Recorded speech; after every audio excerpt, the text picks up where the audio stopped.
No dice que es más del 50%, pero podemos hacerlo virtual, ¿no? Jefe, vamos a castigarlo a nuestro jefe entonces. Ya, porque ese está prohibido el virtual. Nos han dicho así. Nos han engañado, ¿vale? ¿Qué se causa? Bueno, la clase de hoy día no es tan difícil, es rápida. Lo interesante de esta parte de la pediatría es que necesita bastante que nosotros observemos, veamos las lesiones.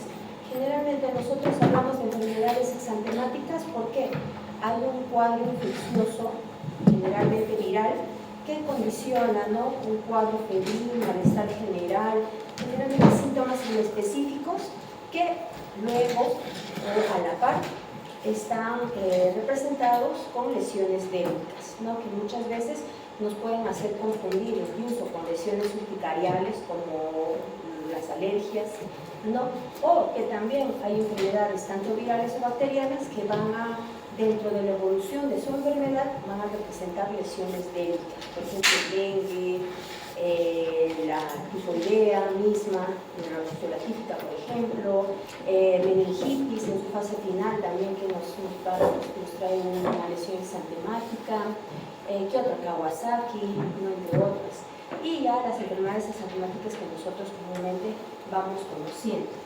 Hablamos de enfermedades exantemáticas porque es bastante común, es frecuente verlas, ¿no?, sobre todo en la población pediátrica, que están más expuestos. Y generalmente esto se debe más a problemas infecciosos virales, en su gran mayoría, que suelen ser pasajeras y se autolimitan, y a una que otra que suele ser no por infección bacteriana. Dentro de las enfermedades exantemáticas, nosotros sabemos que son como decíamos, la patología algo más frecuente de lesiones dérmicas que se representan en la edad pediátrica. Esta puede deberse por diferentes causas y en algunas situaciones puede ser incluso con lesiones leves, pulsar casi asintomático y pasar desapercibida. Nosotros consideramos frecuentemente 6 principales lesiones exantemáticas o enfermedades exantemáticas, ¿no?, que solemos ver y solemos clasificarlas. La primera enfermedad conocida como sarampión. Sarampión es una de las primeras enfermedades que causaba una gran mortalidad antiguamente. Y esto ha ido reduciéndose gracias al proceso de vacunación que ya conocemos, ¿no? En estos últimos años ha habido algunos brotes, no, sobre todo en otros países, y unos que otros acá en Perú, ¿no?, sobre todo en la zona de la selva. ¿Por qué en esta zona? Se cree que la población, la idiosincrasia de esta población, no creen tanto en las vacunas, que hay un porcentaje de la población que no hace vacunar a sus niños y obviamente están vulnerables a coger cualquier proceso infeccioso, ¿no? Sobre todo en ese lugar ha habido algunos brotes. No es frecuente, felizmente, gracias al proceso de vacunación. La segunda enfermedad, también conocida como escarlatina. De entre todas, es la infección bacteriana más frecuente que va a producir lesiones exantemáticas, generalmente lesiones maculopapulares difusas, ¿no?, pero que su previo, generalmente de la mayoría de enfermedades exantemáticas, hay un cuadro catarral, un cuadro gripal, ¿no?, que podemos pasarlo como un resfrío, una faringitis, una amigdalitis, ¿no?, y que la evolución de la enfermedad va a manifestar las lesiones dérmicas. Como decíamos, la segunda enfermedad, también llamada escarlatina, es una de las principales patologías que nosotros vamos a ver que tiene etiología generalmente bacteriana. En este caso sí necesitamos que dar antibiótico, mientras que las otras son más de origen viral. Tercera enfermedad, también conocida como rubiola, o también conocida como sarampión. ¿Sarampión qué? Alemán, ¿no? por la persona que lo investigó. Tiene sintomatología parecida al sarampión, a la primera enfermedad, pero que su componente de mortalidad es mucho menor. Pero dependiendo de la fecha de contagio y sobre todo cuando hay una gestante de por medio en la primera etapa de gestación, puede producir ¿qué cosa? ¿No? Abortos espontáneos, o este paciente traer consigo diferentes anomalías, ¿no? De malformaciones cardíacas, oculares, dismorfismo, entre otros, ¿no? Si es durante la primera etapa de gestación, generalmente son los abortos espontáneos, ¿no? En nuestro paciente pediátrico, ¿no? ¿Qué es lo que va a pasar? No, si este paciente no ha sido vacunado previamente, va a producir lesiones exantemáticas, no precedidas de fiebre, dolor, malestar, pero algo importante, que va a haber adenopatías, no generalmente unilaterales, cervicales o retroauriculares, ¿no? La mayoría de veces, además de congestión ocular muy parecido a la sarampión, pero que va a diferir del sarampión porque en el sarampión hay lesiones ganglionares difusas pequeñas en todo el cuerpito, congestión ocular con secreción inclusive, a diferencia de la rubiola, y que la lesión dérmica en sarampión es difusa, mientras que en rubiola es, generalmente empieza cara, se distribuye tronco, abdomen y alguno que otro de repente extremidades, pero se localiza de cintura para arriba, generalmente, ¿no? Y suele desaparecer también espontáneamente. Cuarta enfermedad causada por la toxina epidermiolítica o estafilocócica. Nosotros conocemos también al síndrome de piel escaldada, shock tóxico estafilocócico, estreptocócico, ¿no? Entre ellos. La quinta enfermedad, motivo de nuestra clase, vamos a hablar acerca del eritema infeccioso. Sexta enfermedad, exantema súbito o rociola infantil, y también la varicela, ¿no? De entre todos, hay que recordar que tienen diferentes mecanismos patológicos. Entre ellos está la diseminación hematógena de estos virus que van a ingresar ya sea vía linfática o vía hemática, y de ahí se van a diseminar. Pero también tenemos otra acción, ¿no? Por diferentes acciones de algunas toxinas, como la escarlatina, por ejemplo, ¿no?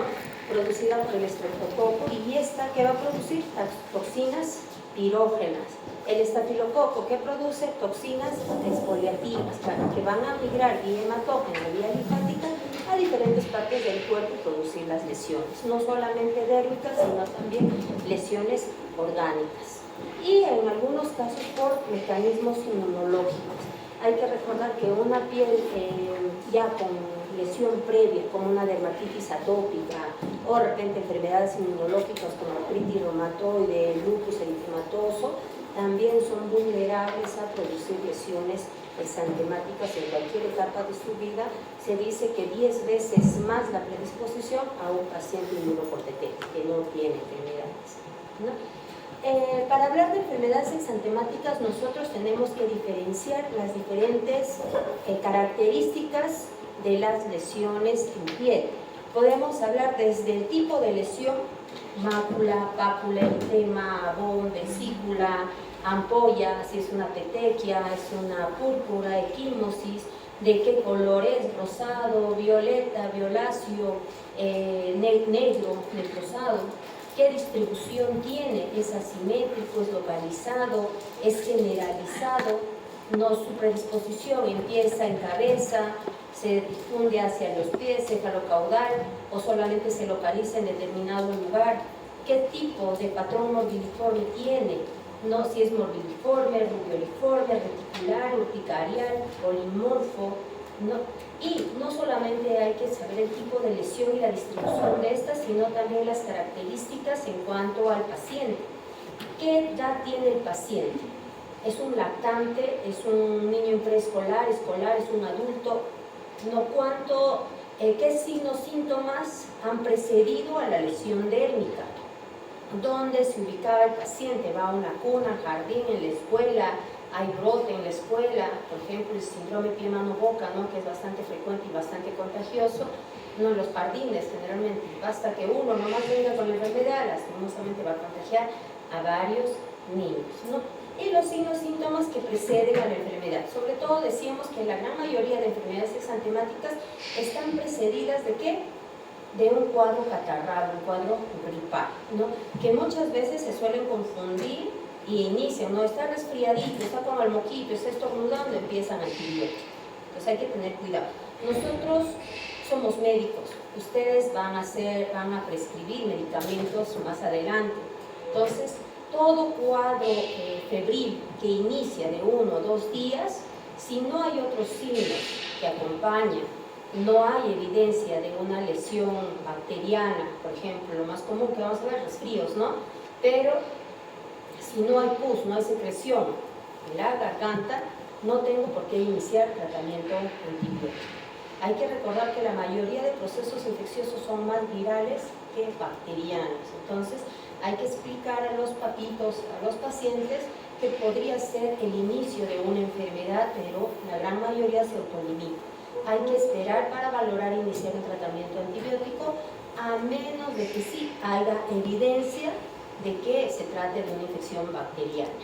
Mientras tanto, hay que esperar la evolución natural de la enfermedad, ¿no? Entonces, entre las principales enfermedades exantemáticas, nosotros decíamos, tenemos que, sobre todo, observar, ver las lesiones. ¿Qué tipo de lesión es esta? Si son lesiones maculopapulares, como vemos en el primer caso, si son lesiones eritrodérmicas o escarlatiniformes, por ejemplo, miren, maculopapular difuso, ¿no? Reticular festoneado, miren como encaje. ¿En dónde se ve esto frecuentemente? Ahora lo vamos a ver en eritema infeccioso, ¿no? Como rejillas, ¿no? Nosotros hemos pasado muchas veces por rejas en forma de triangulitos generalmente, ¿no? Esta es una de las principales características de la segunda fase del eritema infeccioso, ¿okay? Si es como reticular, como festoneado, ¿no? Urticarial abonoso, ¿no? Nosotros sí hemos tenido muchas veces pacientes con abones, incluso ustedes de repente en algún momento lo han manifestado. Si son vesículas, no, si estas vesículas están todas en el mismo estadio en el paciente, o tiene diversidad de estadios, ¿no? En un mismo paciente. Por ejemplo, en varicela vamos a encontrar lesiones polimorfas, tanto pápulas, vesículas, ampollas, costras, ¿no? Y si solo encuentro vesículas, ¿no? Conglomeradas, puedo sospechar hasta de herpes, ¿no?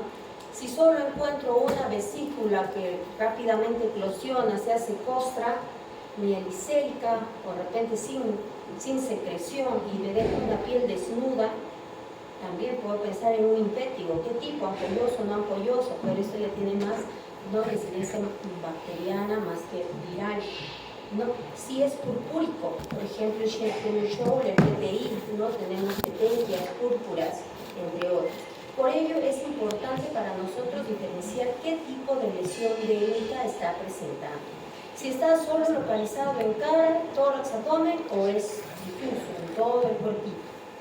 Las lesiones exantemáticas o las enfermedades exantemáticas se van a clasificar de acuerdo a las características de estas y la sintomatología. Además nos van a dar cierta edad predisponente para pensar en ciertas enfermedades exantemáticas.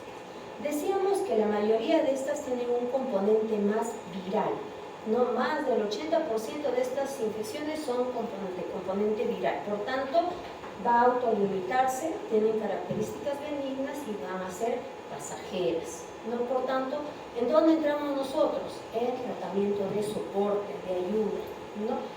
El principal problema es que algunas sí traen complicaciones, por tanto debemos estar atentos a sus principales complicaciones. También decíamos que hay de origen bacteriano, sobre todo la escarlatina, que es la más frecuente en ver, pero algunos pacientes pueden presentar el síndrome de shock tóxico estafilocócico, que es la forma más grave de infección estafilocócica, o lo más común o lo más frecuente, el síndrome de piel escaldada. También hemos visto de etiología alérgica, ya sea medicamentosa o alimentaria. Cuando tienen alergia, por ejemplo, al pescado, alguna vez han visto angioedema o lesiones urticariales abonosas, ¿no? Y Dentro de las lesiones vesiculares ampollosas, ¿a quién sobre todo se nos viene a la mente? Sobre todo varicela. Y sus complicaciones, una de las principales complicaciones de la varicela es el herpes zóster, pues, ¿no? Que nos va a dar a más tiempo y generalmente va a ser permanente, ¿no? Para toda la vida. Pues, motivo de nuestra clase, eritema infeccioso, exantema súbito y varicela. Pues, acá tenemos 3 pacientes. Vamos a ver, me voy a poner cómodo. Entonces, primer paciente es un niño de 6 añitos. Presenta lesiones polimorfas en región facial, tórax y abdomen. Pruriginoso. Además, fiebre y malestar general. Cuando me hablan de lesiones polimorfas, ¿a qué se refiere? Que hay diferentes lesiones en diferentes estados evolutivos en el mismo paciente en el mismo tiempo, ¿no? Puede haber vesícula, pápula, ampolla, costra, entre otros. Esta es la lesión. Vemos a un niño, ¿no? Con lesiones vesiculares, algunas pápulas, miren acá, alguna pústula, ¿no? Y por ahí ahora debe haber alguna costrita. ¿En qué patología estamos pensando? A, B, C, D. A ver, ¿quién se anima a decir? Polimorfas. También conocida como cielo estrellado. Varicela. Segundo caso. Es un paciente lactante varón de 18 meses. Ingresa por fiebre alta de 3 días de evolución, seguida de una erupción maculopapular rosada, cutánea generalizada. Este es mi paciente. Miren, maculopapular, sobre todo en tórax, abdomen, un poquito la carita, precedido de fiebre. Incluso en el caso clínico nos dice que había signos catarrales previamente. No como un resfrío. ¿En qué patología estamos pensando? A, B, C, D. B. Rociola infantil, también conocida como sexta enfermedad o exantema súbito. Tercer caso. Preescolar de 5 años, presenta febrícula y malestar general, quien desarrolla una erupción maculosa en mejillas. Pocos días después, un exantema en encaje o reticulado en tronco posterior y parte proximal de extremidades inferiores. Es su carita, es la primera fase de la enfermedad, eritema en carita, para luego desarrollar unas lesiones en encaje, como rejillas, decíamos, no reticulado tanto en muslos como en tronco posterior. Miren, como encaje, ¿no? Reticulado. ¿En qué patología estamos pensando? La ABCD. C, ¿cierto? El tema infeccioso. Como vemos, generalmente estos niños son niños en edad preescolar. En el caso 2, que vemos, es un lactante, ¿no? Y tan solo viendo estos 3 principales casos nos vamos dando cuenta qué edad predisponente tiene cada una de estas enfermedades. Varicela, generalmente, ¿qué edad? Preescolar, escolar, mayormente. Caso 2, exantema súbito, ¿qué edad predisponente? Lactantes menores, ¿no? 2 años hasta 3 años considera la bibliografía, pero tiene un pico entre el primer y segundo año. Tercer caso, generalmente preescolares, ¿no? 5 años a 10 años, ¿no? Entonces, hablamos de nuestro primer caso clínico, que es varicela. Por tanto, la varicela viene a ser una de las principales enfermedades que era bastante frecuente de ver. Al mes mirábamos que íbamos a ver 2 o 3 pacientes y alguno de ellos se hospitalizaba por algún caso de complicación. Posterior a la implementación de la vacuna en el calendario de vacunación que fue después del 2016, los casos han ido disminuyendo enormemente. Ahora ya no es tan frecuente ver estos casos de varicela, no dentro de un hospital, ¿no? Y además, si se presenta, generalmente lo hacen de forma mucho más leve, menos aparatosa que en los casos que nosotros solíamos ver. Es una enfermedad exantemática infantil muy contagiosa, por ello era que se cerraba incluso el salón si había algún brote, ¿no? A este paciente se le tenía que mandar a cuarentena. No le decía que 40 días tenía que descansar, sino que tenía que estar en su domicilio aislado de los demás niños, ¿no? Y no solamente porque él va a contagiar, porque su sistema inmune desciende, es decir, baja y se hace vulnerable a contagiarse de cualquier proceso infeccioso y complicarse. ¿Quién es el principal agente agresor acá? No, es el virus de la varicela, ¿no? ¿Qué es un herpes virus tipo? ¿Qué tipo?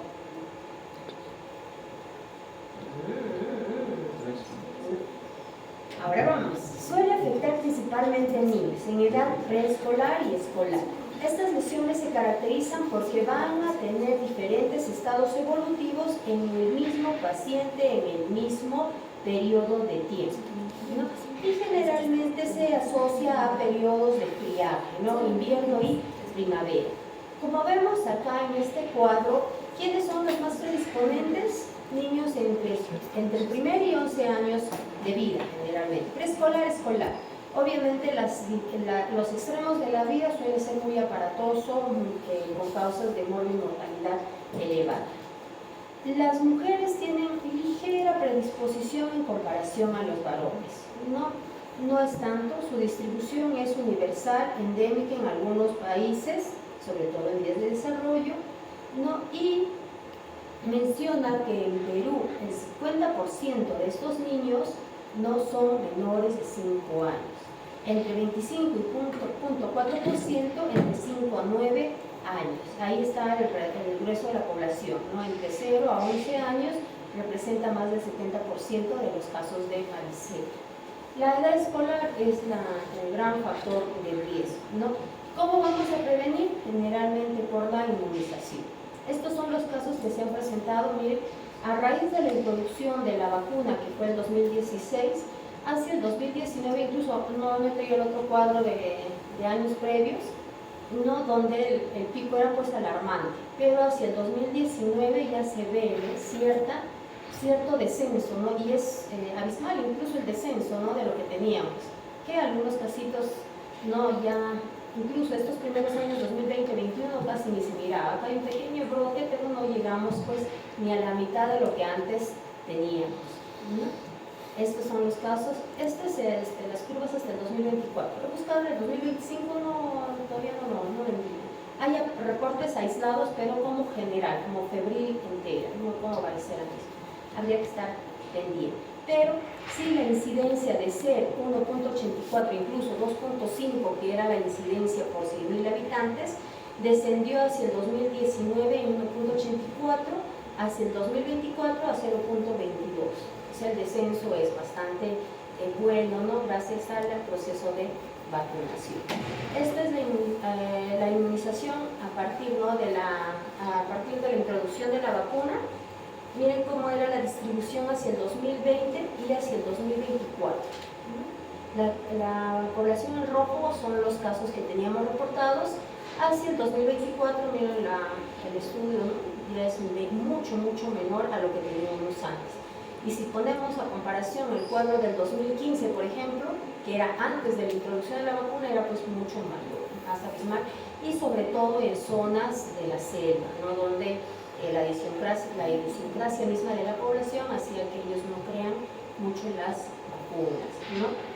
La varicela se considera que es benigna porque la gran mayoría de estas se va a autolimitar, ¿no? Es decir, va a pasar. No es propio de la infancia, ya sabemos las características de las lesiones, ¿no? En diferentes estados evolutivos en el mismo periodo de tiempo. Generalmente, ¿quién lo va a producir? Varicela, el virus de la varicela zoster, ¿no? Esta pertenece a la familia Herpes viridae, que es un virus ADN tipo 3, ¿no? 1, 2, pero sobre todo el tipo 3. El tipo 6 y 7 está implicado en ¿qué? Exantema súbito, sobre todo el 6, ¿no? Esta es la estructura, tiene un tamaño de 150 a 250 nanómetros, tiene una bolsa lipídica que lo protege frente a las agresiones del ambiente, ¿no? Tiene un tegumento, cápside icosaédrica, un anillo de 12 proteínas, eso sobre todo para la síntesis y la multiplicación, ¿no?, de este virus. Tiene un periodo de incubación de 10 a 21 días. En promedio se dice que son 15 días. Es más corto en pacientes inmunocomprometidos, ¿no?, en aquellos que tienen enfermedades previas. Y el periodo de transmisión va desde 1 o 2 días antes del inicio del exantema. Este paciente podría estar con fiebre, malestar general y todavía no tiene pues, las lesiones dérmicas, ¿no?, y puede ir al colegio, a la escuela, al jardín y puede estar ya contagiando, ¿no? Y como decíamos, estos niños pueden estar con síntomas catarrales, congestión nasal, estornudo, de repente malestar, estornudo a mi compañerito del costado, ¿no?, podría contagiar. Hasta que entre el primer y segundo día iniciado la sintomatología empiezan las lesiones dérmicas y obviamente empiezan las lesiones dérmicas en su punto alto de contagio de este paciente. ¿Hasta cuándo? Se dice entre 5 a 7 días, ¿no? Pero en general nuestra regla es hasta que la última lesión esté en costa, deja de contagiar el paciente. Obviamente en pacientes que son inmunocomprometidos, que tienen otras patologías como inmunodeficiencias, ¿no?, el periodo de contagio suele ser más amplio. Se dice que puede durar entre 7 a 10 días inclusive, ¿no? Pero en definitiva nos dicen que si la última lesión está en costra, recién deja de contagiar nuestro paciente, ¿no? Y esto en promedio en un paciente inmunocompetente es entre 5 a 7 días, para luego llegar a la fase de convalecencia, donde el paciente está resolviendo ya las lesiones y el estado general vuelve al del habitual, ¿no? La infección ocurre en más del 90% de las personas susceptibles y sobre todo en aquellos que han estado en contacto cercano, no con pacientes que han tenido la enfermedad, ¿no?, ya que es muy, muy contagioso.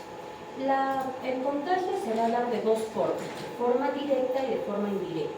La forma directa por inhalación de secreciones respiratorias de un paciente que estornuda, que está toseando, ¿no?, y de manera indirecta mediante el contacto con objetos contaminados por dichas secreciones. De repente el niño, ¿no?, agarró su papel higiénico y un gatito se fumó y el otro niño agarra el mismo papel higiénico y no podemos estar en contacto con las secreciones. De repente guarda toda la basura y el niño no tiene la prudencia de ponerse guantes o toca esas secreciones o toca el tacho de basura, lo lleva, no sé, y no se lavó la manita. Y con lo mismo está agarrando cualquier otro objeto, mete a la boca, ¿no? Entonces se puede contagiar rápidamente los niños por contacto directo o por, ¿no?, inhalación de las secreciones de las lesiones, incluso por el mismo contacto. Este es el periodo los periodos de transmisión. Cuando nosotros estornudamos, estamos en contacto directo con las lesiones, ¿no? Pero también hay otra forma de transmisión, que es la transmisión vertical. Y esta solamente se va a dar, ¿no?, de madre a hijo y puede suceder sobre todo al final del embarazo, en los primeros días de nacimiento del paciente. Obviamente también se habla de un tipo de varicela prenatal, o bueno, durante la gestación, dependiendo mucho del periodo de gestación. Si es en la primera etapa, segunda o tercera etapa de gestación, va a producir las lesiones o incluso el aborto espontáneo, decimos, ¿no?, cuando sucede sobre todo en la primera etapa. Si sucede días previos al parto o en los primeros días al puerperio inmediato, ¿no?, estos pacientes tienen más riesgo de hacer herpes virus entre los primeros 5 años de su vida, ¿no? Se dice que este virus ingresa ¿por dónde? Por inhalación, ya sea por la nariz o vía oral, ¿no? Y estos van a ingresar ¿a dónde? Hacia los ganglios, y de ahí se van a diseminar a diferentes órganos y sistemas, ¿no? Cuando ocurre la primera viremia, cuando nosotros nos contagiamos y estos llegan al sistema linfático, ¿qué se va a producir? Va a desencadenar todo un proceso inflamatorio, donde el paciente puede presentar fiebre, dolor, malestar de cuerpo, ¿no?, para luego estabilizarse, porque nosotros tenemos células también que nos defienden, ¿no? Y mientras este virus va migrando a diferentes órganos y sistemas, va a producir ¿qué cosa? las lesiones exantemáticas que solemos ver. Cuando inician las lesiones exantemáticas se denomina la segunda viremia, porque es ahí donde van a manifestar las lesiones cutáneas. Además, es ahí donde va a empezar a hacer ¿qué cosa? Va a haber cierta respuesta inmunológica, donde las IgM, tanto IgM y IgG, van a empezar a responder y va a quedar pues, inmunidad permanente o local en ese periodo de tiempo. Asimismo, nosotros vamos a completar no con los días de infestación, produciéndose la primera epidemia entre el quinto y séptimo día de infestación, es decir, de infección, para luego llegar más o menos en el día 14, ¿no?, a la fase exantemática. Por eso se dice que el periodo de incubación va de 7 a 21 días, teniendo un pico medio entre el 14º y 15º día, ¿no? Cuando esta lesión, estos virus, ¿no?, algunos de estos migran hacia ganglios linfáticos, sobre todo al ganglio de la raíz dorsal, pueden permanecer dormidos durante varios años de vida y manifestarse cuando por alguna situación nuestro sistema inmune desciende, ¿no?, y estos que van a producir las otras lesiones, que es la segunda etapa de la enfermedad, que es el herpes zóster. Suele reactivarse y producir el herpes zóster, ¿no? Entonces, de ahí la importancia, ¿no? Si nosotros nos dio varicela, es posible que dentro de nuestros ganglios estén guardadas, ¿no?, en forma latente estos virus para luego, más adelante, no necesariamente 5 o 10 años, sino cuando mi sistema inmune descienda por cualquier motivo, puedo tener un brote de herpes zóster. Todos estamos predispuestos, pero hasta no tener la enfermedad no vamos a saber si somos o no portadores de la enfermedad. El diagnóstico generalmente es clínico. Nosotros vamos a valorar al paciente en qué estadio está. Tiene un periodo prodrómico, ya decíamos, ¿no?, donde se caracteriza por síntomas específicos: dolor, malestar general, fiebre, puede haber signos catarrales, y no para luego llegar al periodo exantemático, donde vamos a ver las lesiones clásicas, ¿no? Hay un polimorfismo regional, ¿no?, con una distribución en cielo estrellado, para luego pasar al periodo de convalescencia, donde todas las lesiones van a estar en seca y van a estar, ¿no?, desfacelando pielcito, generando nueva piel para eliminarse. Lo más importante de este periodo exantemático es, 1, las características de las lesiones. Vamos a tener diferentes estadios evolutivos en el mismo paciente en el mismo periodo de tiempo, desde mácula, pápula hasta vesícula y costra, ¿no? Pero se dice que estas vesículas empiezan a romperse fácilmente y tienen un diámetro de 1 a 4 milímetros. Nosotros, o bueno, aquel paciente inmunocompetente que tiene la enfermedad, no puede tener entre 250 y 500 lesiones durante el periodo de la enfermedad exantemática, sobre todo esta segunda fase. Generalmente se producen entre 2 y 4 brotes sucesivos, es decir, de pronto, malestar general, empieza el brote por acá y en cuestión de horas nomás, dos brotes, ¿no? Como que tiene un periodo de remisión mientras están haciéndose costra y otra vez brote, y en otras partes del cuerpo. Se dice que puede haber brotes entre 2 a 4 en este periodo exantemático, ¿no? Y si contamos, encontramos entre 250 y 500 lesiones. Esto ha disminuido enormemente a raíz de la vacunación. Posterior a la vacunación, sí podemos tener enfermedad, podemos hacer varicela, sí es cierto, pero las lesiones van a ser de manera diferente. La distribución de estas suele ser periférica, de menor cantidad. Se dice que de pasar de 250 y 500 lesiones, ¿no?, en un paciente inmunocompetente que no ha sido vacunado, ¿no?, a aquel paciente que ha sido vacunado, las lesiones pueden llegar hasta 50 lesiones, o sea, como 5 veces menos, ¿no?, de las lesiones. Se acompaña de prurito intenso, puede afectar a mucosa respiratoria, genital, conjuntival. Estas son las lesiones, ¿no?, en diferentes estados evolutivos: pápulas, vesículas, costras. Miremos bien: mácula, pápula, costras, vesículas. Los enantemas, no nos olvidemos, mucosa oral, mucosa conjuntival, mucosa anal, ¿no? Vamos a encontrar las lesiones, es distribución difusa, todo el cuerpito. El diagnóstico suele ser clínico, tan solo ver.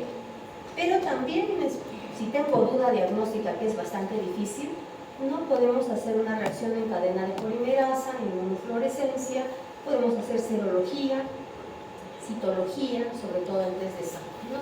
Pero esta es una de las enfermedades que clínicamente se da el diagnóstico.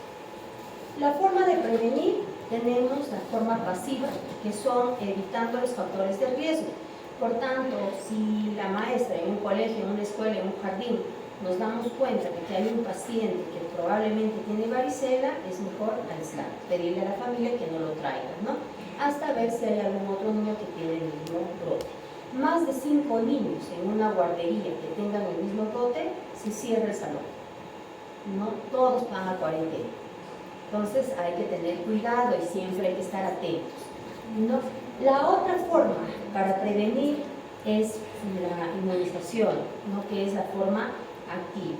Nosotros tenemos vacuna inmunoglobulina, ¿no? Para prevenir la enfermedad. Esta inmunoglobulina viene a ser también, estar dentro de la prevención pasiva, ¿no? Esta suele ser una vacuna inmunoglobulina hiperinmune antivaricela. Generalmente esta está indicada antes de las 96 horas post-exposición. Podemos aplicarlas en niños recién nacidos, hijos de madre con varicela, entre los 5 días antes y los 2 días después del parto, ¿no? Porque estos niños pueden hacer varicelas mucho más severas con complicaciones. En neonato y lactante ingresado de hijo de madre susceptible. En los niños pretérminos menores de 28 semanas o con menos de 1 kilo, aunque la madre tenga antecedente de varicela o vacunación. En pacientes inmunodeprimidos, en aquellos pacientes que van a ser trasplantados, ¿no? Y en las embarazadas. Hay que tener mucho cuidado con las embarazadas. Tenemos la vacuna de la varicela, también que solemos aplicarlos ahora, posterior, mejor dicho, que está introducido en el calendario de vacunación.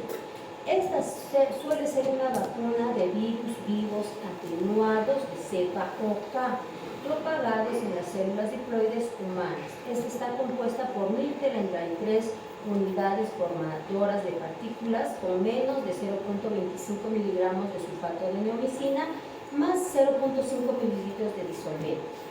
Esta se presenta en viales en monodosis de 0.5 mililitros y se administra vía subcutánea. Y generalmente lo solemos hacer posterior al primer año de vida, ¿no? Actualmente está considerada en el calendario de vacunación una sola dosis, es decir, monodosis, no posterior al primer año de vida. Se puede hacer un refuerzo a los 4 años de vida, no si es un paciente susceptible o va a entrar a una población susceptible, ¿no? Este viene a ser nuestro esquema regular de vacunación y, como decíamos, está no dentro del primer año de vida considerado. Nosotros valoramos, como decíamos, en paciente predispuesto una segunda dosis, ¿no? Pero en nuestra población generalmente basta con una sola dosis. En niños mayores de 13 años podemos valorar 2 dosis, separadas de al menos 4 semanas, ¿no? de latencia. Ahorita hay vacunas completas que ya vienen no solamente sarampión, rubiola y rubéola, sino también ya introducida dentro de esta la varicela, ¿no? Ya conforme los años han pasado, obviamente estamos desarrollando mejores dosis y de repente para que sean más inmunológicas ante el paciente. Ahora, en los pacientes, ya decíamos, en aquel paciente que ha sido vacunado, ¿puede tener varicela? Claro que sí, se puede infectar, pero la presencia de la enfermedad va a ser mucho más leve y menos riesgo de mortalidad inclusive, ¿no? En estos pacientes las lesiones se consideran menos de 50 lesiones en todo el periodo y estas suelen durar entre 3 a 5 días, ¿no? Con un periodo de reactivación o de resolución de la enfermedad mucho más rápida que en la anterior, ¿no? Por tanto, sí es bueno que el paciente se pueda prevenir con la vacuna. Complicaciones. Las principales complicaciones nosotros lo vamos a ver generalmente por infecciones o sobreinfección bacteriana, por replicación viral o por reacción inmunológica.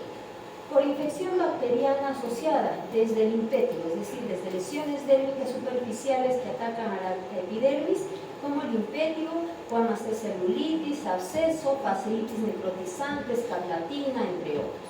Por replicación viral, el paciente puede hacer una neumonitis, hepatitis, encefalitis, miocarditis, conjuntivitis, queratitis, entre otros.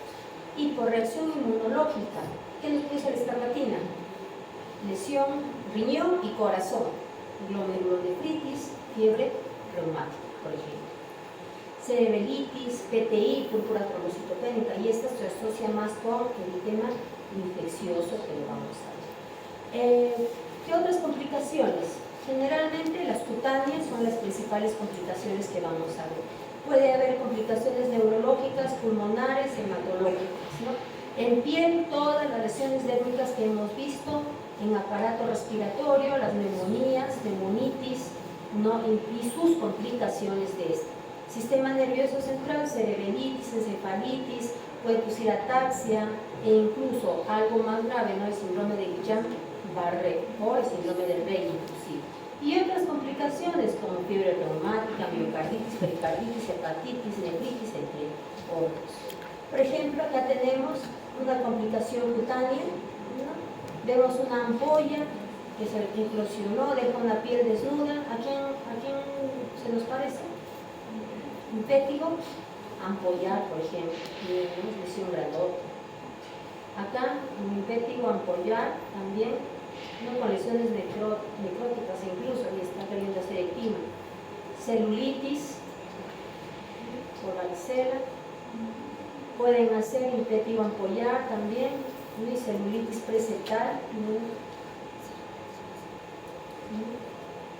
Ectima, post-varicela, fasciitis necrotizante, post-varicela también. Esta es una paciente que nosotros tuvimos en nuestro hospital. Herpes, estas complicaciones, el herpes zóster generalmente es una complicación más tardía, no es tan aguda. Este es otro paciente que también tuvimos en nuestro hospital. Nótese acá las lesiones, el tipo de lesiones son vesiculares, localizadas, generalmente en principales dermatomas, dorsal generalmente es, ¿no? Y obviamente el dolor es intenso, tipo quemazón, ¿no? Este es otro niño también con herpes, se sobreinfectó encima por eso. Con tina hemorrágica, tina necrótica, las lesiones pueden hacer cerebelitis, encefalitis, neumonitis, entre otros. Y la varicela neonatal generalmente lo vamos a ver, ¿no? 5 días antes o 2 días postparto, cuando el proceso infeccioso no ocurre en este periodo de tiempo, ¿no? Y la forma de varicela que va a producir después severa, fatal en estos pacientes, ¿no? Tiene un alrededor de 30% de mortalidad. Generalmente, si la varicela ocurre dentro de la primera etapa de la gestación, menos de 20 semanas, van a producir malformaciones. La gran mayoría de estos suelen producirse aborto espontáneo. Si esto duró después o se presentó o la mamá se contagió después de las 20 semanas, estos niños pueden desarrollar varicela in útero, ¿no? Y en los primeros años de vida manifestar un herpes zóster, ¿no? Y si la infección se dio en este periodo de tiempo, 5 días antes o 2 días posterior al parto, no pueden hacer varicelas severas, y el riesgo es que el 90% de estos pacientes van a producir herpes en periodos tempranos, ¿no? Es decir, a los 7 o 8 años van a manifestar herpes zóster. Ya habíamos mencionado la varicela congénita, generalmente antes de las 20 semanas, ¿no? Que la gran mayoría van a ir a abortos espontáneos, ¿no? Entonces, en todo aquel paciente que tiene una lesión dérmica acompañada con fiebre, entonces vamos a buscar qué cosa, no, si la fiebre está en paralelo con las lesiones dérmicas. ¿Qué característica tienen las lesiones dérmicas? ¿Son vesículas? ¿Son maculopapulares? ¿No? Y si son vesículas, y sobre todo hay varios estadios evolutivos, voy a pensar en varicela. Si son vesículas, no en alrededor de la boca, manos y pies, lome de mano, pie, boca. Si son exantemas maculopapular e eritematoso de distribución, ¿no? Rubioliforme, pensamos en sarampión. Rubioliforme es rabiola, ¿no? Si pensamos que son lesiones exantemáticas, maculopapulares, difusas en todo el cuerpo, con piel lija o piel rugosa, pensamos en escarlatina, ¿no? Y si hay un exantema polimorfo, más 4 criterios como enrojecimiento de los ojos o ojo rojo, lengua en fresa, pensamos en Kawasaki, ¿no? Entonces vamos a encontrar en la bibliografía diferentes algoritmos que nos van a ayudar pues a determinar qué tipo de enfermedad exantemática.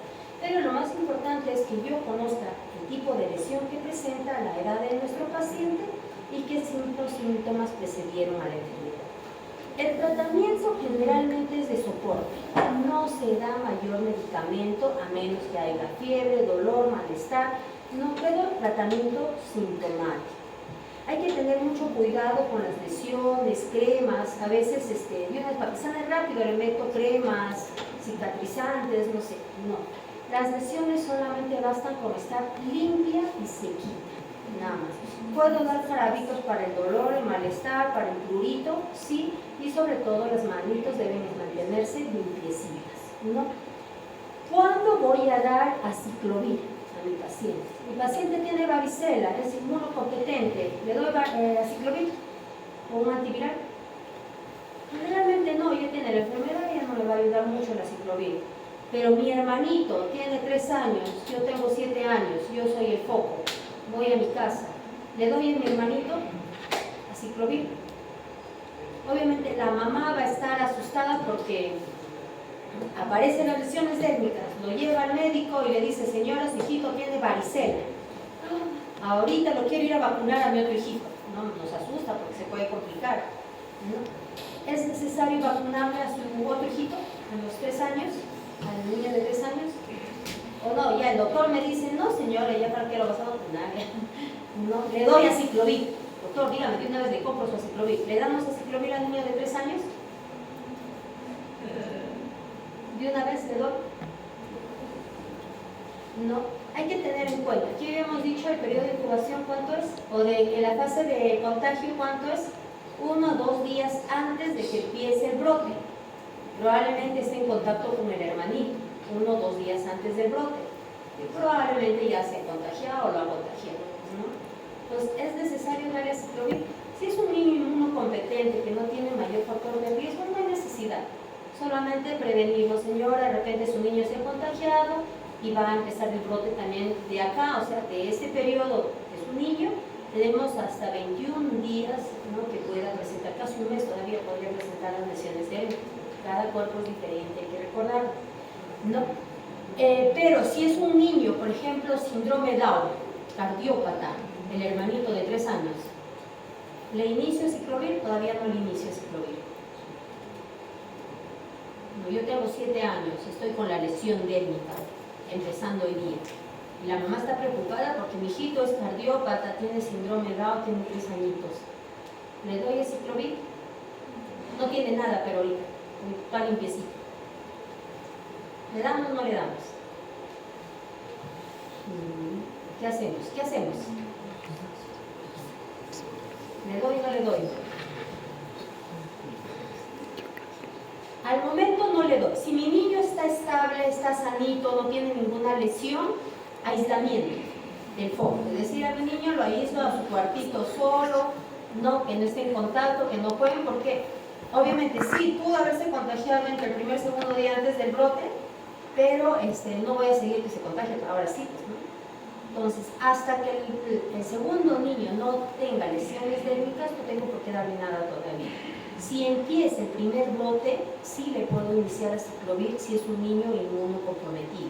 Es decir, tiene síndrome de Down, tiene alguna enfermedad inmunológica, no sé, cualquier otra enfermedad que tenga el niño, el hermanito me refiero, cuando recién empieza el primer brote le puedes iniciar aciclovir, sobre todo para prevenir las formas más graves y para que la evolución de la enfermedad sea más corta. Porque en un paciente inmunocomprometido sabemos que la enfermedad va a ser más agresiva y también va a durar más tiempo que en un paciente inmunocompetente. Por eso es que a este niño sí se le puede dar aciclovir, no, pero el primer día de brote. O sea, si muy bien sale el primer granito, señor, inicie el aciclovir, por favor, porque sabemos que va a ser. Pero si no hay nada, no le voy a estar dando medicamentos por gusto, no le podemos dar todavía. Pero sí lo que puedes hacer es prevenir. No, pero viene mi esposo y me dice, ¿pero para qué? Ya, si ayer anteayer dormí juntos, ¿no? Ya, no, que siga nomás, ¿para qué lo aíslo? No, igual aísla. Porque sabemos que mientras más contacto tenga con el foco, hay más riesgo de que se vaya a contagiar y más inoculo está pasando a mi cuerpito. Entonces, sí o sí, hemos dormido juntos ayer, anteayer, no sé, pero desde hoy, que ya sé que tienes esta enfermedad, mejor aislarse. O sea, no seguir el periodo de contagio. No, de verdad quiere que se enferme más. ¿En quién más doy aciclovir? No, en aquella población predispuesta. Niños pretérminos, enfermedades, no, patologías. ¿Quién más? No, sobre todo en niños inmunocomprometidos, pues, ¿no? En ellos sí valoro iniciar aciclovir. En un niño inmunocompetente no, a veces vienen a la consulta, no a la emergencia, porque el niño está vomitando. Y a veces vomita porque le inician antibióticos, tienen las lesiones dérmicas, le iniciaron antibiótico, antihistamínico, le dan su crema, le meten aciclovir en crema, ¿no? Y a veces algunos de estos se complican, hace celulitis. Mientras menos toquemos las lesiones, mejor. La intención es que esté limpia y seca, nada más. Las lesiones limpia y seca. Niño con varicela, ¿se baña? No se baña. ¿No? Las mamás decían, no, está con varicela, 40 días no se baña. No, así decían, ¿ah? Y ustedes cuando vayan a su pueblo, a su Cerú, van a encontrar con algunas mamás que todavía tienen ese concepto, que el niño con varicela no se baña. No, tienes que bañarlo. Esas lesiones, como decimos, tienen que estar limpias y secas. El sudor es un factor de riesgo, ¿no? Trae moho, trae microbios, trae polvo y con ello algunas bacterias, se puede complicar. Entonces, obviamente, si es un clima frío, no lo voy a bañar a cada rato, mañana, tarde y noche, todos los días, ¿no? Dependiendo de cómo está el sudor mismo. Y el baño no debe durar mucho tiempo, entre 5 a 10 minutos, es un baño refrescante más que nada. Podemos dar tratamiento vía oral, si decíamos, un antihistamínico por periodos cortos, 2-3 días, generalmente que produce un poquito de sedación, porque los niños algunos son muy incontrolables y las manitos, ¿no? Hay que cortar las uñitas, hay que limar, no basta con cortar, ¿eh? Cortan y las uñitas se volvieron hasta cuchillitas. Entonces tienen que limar las uñitas, ¿no? Para prevenir, sobre todo porque no te toques la lesión, es bien difícil decirle eso a un niño, ¿no?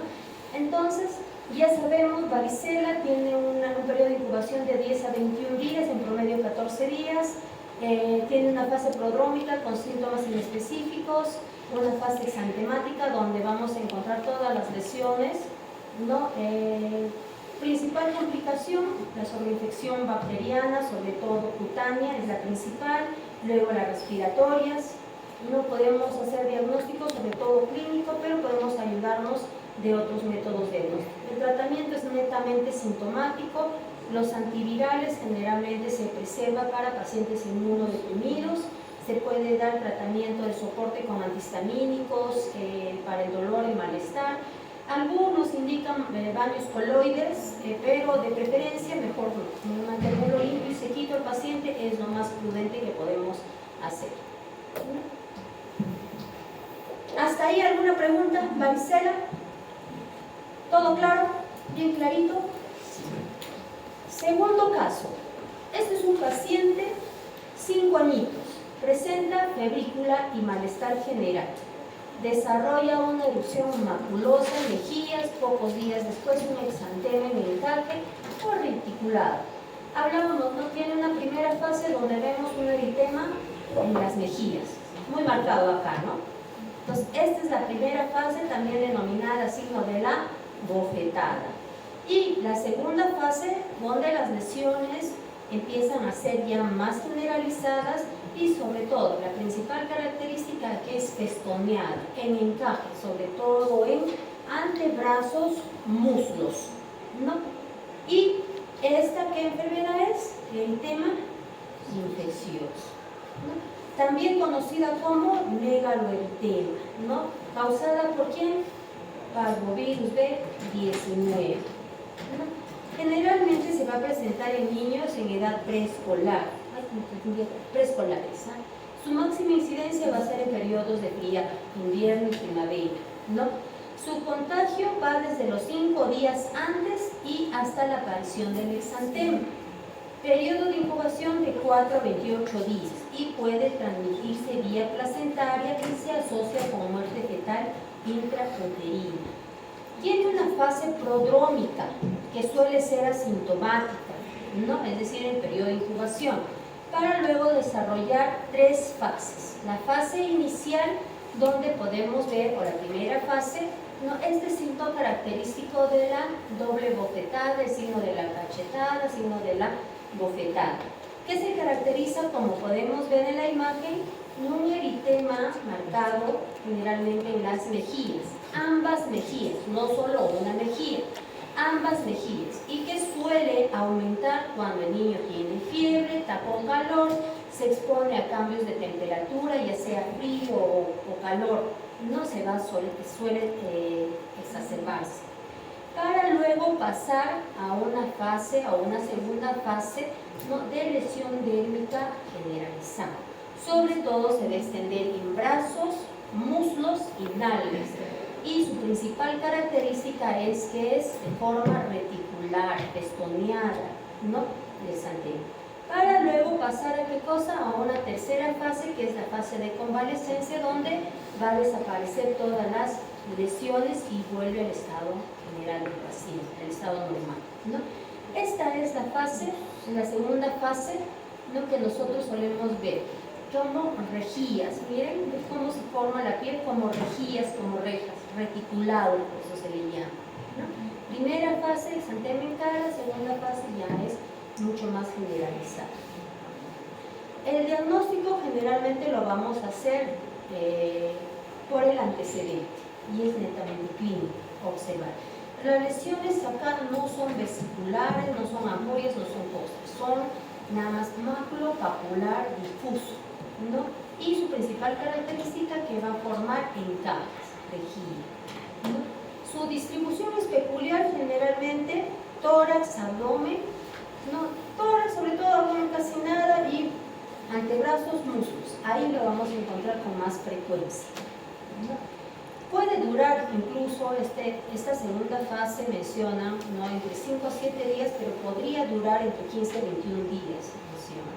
Durante este periodo de tiempo están las dos fases juntas. El paciente suele exponerse al frío, a los cambios de temperatura, ¿no? Y solemos ver este eritema que es muy marcado en la carita.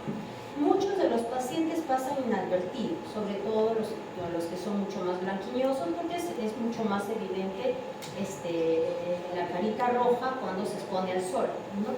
Y cuando vemos una cara, bueno, el solcito pues le ha dado, ¿no? Y por eso pasa inadvertido. El diagnóstico diferencial podemos hacerlo con lesiones urticariales, alergia, pero hay que recordar, es ambos cachetes, no es solo uno, ¿no? Y hace poco hablamos también, ¿no? El lupus eritematoso tiene un signo importante que es el signo en alas de mariposa, ¿no? Cuya característica era el eritema intenso también en ambas mejillas. Pero a diferencia del eritema infeccioso, ¿cuál es la característica? Como su nombre lo dice, alas de mariposa, ala, ¿no? Mariposita. Entonces, en el lupus eritematoso no solamente vamos a ver el eritema en las mejillas, sino también en el puente nasal. Acá están las alitas de la rodilla. se distribuye. Mientras que en el eritema infeccioso no lo vamos a ver, solamente es en pachetos. ¿Ya? Las complicaciones es que es una de las patologías que puede producir artralgias. Incluso se asocia mucho en aquellos pacientes que vienen por artritis reactivas, hemos tenido, habría que valorar el diagnóstico de esto, ¿no? Y en algunos pacientes aplasia medular. Si es una gestante la que se ha contagiado, sobre todo en la primera fase del embarazo, abortos espontáneos, ¿no? Entonces, dentro de las principales complicaciones, anemia plástica en niños predispuestos y las artralgias, ¿no? O las artritis reactivas. El tratamiento es sintomático y a veces hasta pasa desapercibida, porque la primera fase prodrómica, donde hay síntomas inespecíficos, ahí es donde solemos darles sintomáticos, paracetamol, profenamina, ¿no? O alguna. Generalmente no produce prurito, ¿eh? Son las lesiones maculopapulares, pero no van a producir prurito, ¿no? Y habiendo hablado del primer caso, el tercer caso, vemos nuestro segundo caso que inicialmente lo presentamos. Es un paciente varón de 18 meses que ingresó, ¿por qué? Por fiebre de 3 días de evolución seguida de una erupción maculopapular rosada, cutánea generalizada, maculopapular. ¿No? Hablábamos de qué cosa, de roseola infantil, o también llamado exantema súbito, o también llamado sexta enfermedad. Esta es una enfermedad aguda, benigna, causada por virus de herpes virus. ¿Qué tipo?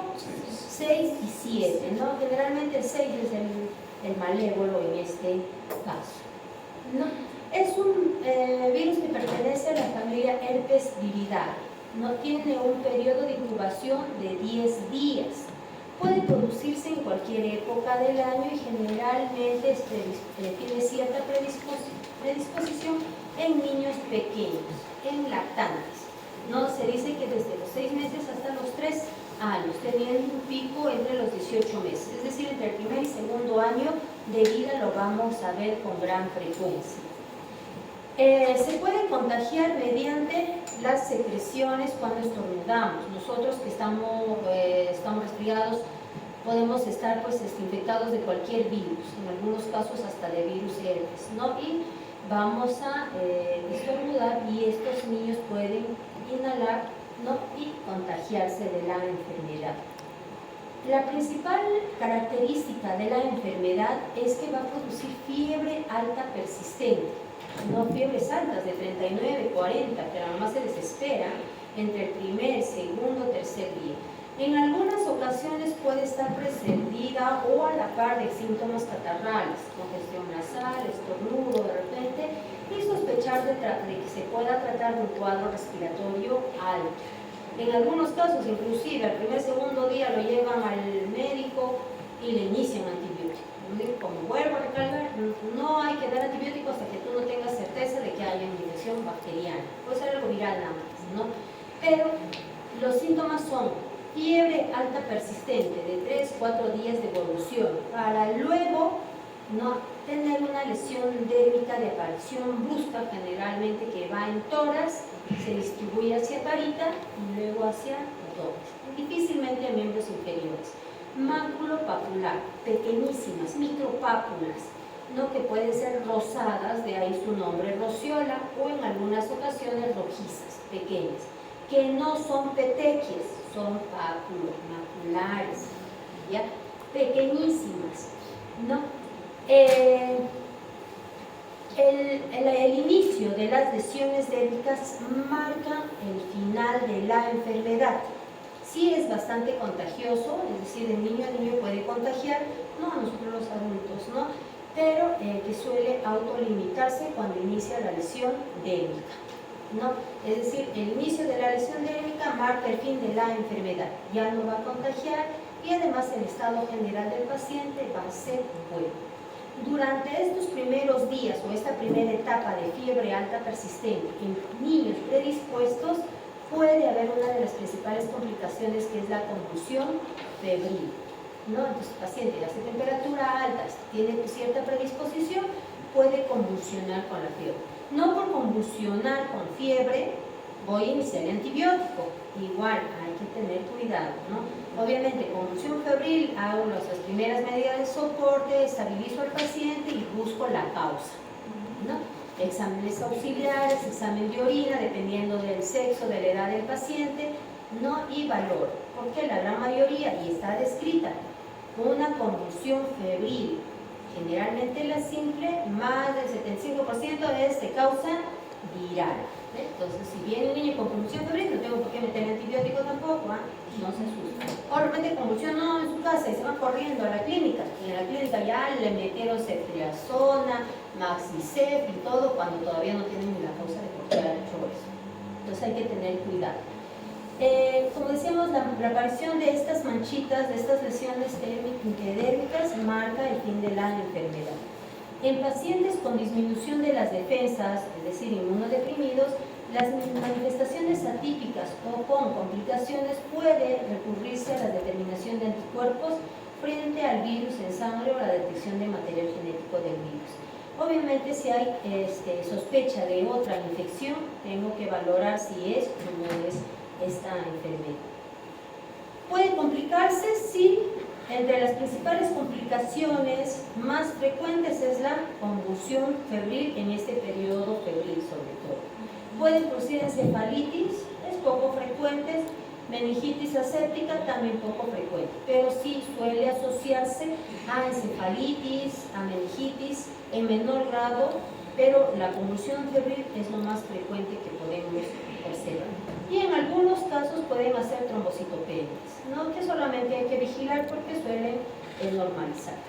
Por tanto, como resumen, ¿no? El exantema súbito viene a tener un periodo de incubación de 5 a 15 días, en promedio 10 días, por esos 10 días, propio en niños lactantes, menores de 3 años, teniendo un pico a los 18 meses, es decir, entre el primer y segundo año de vida, ahí es donde lo vamos a ver con gran frecuencia.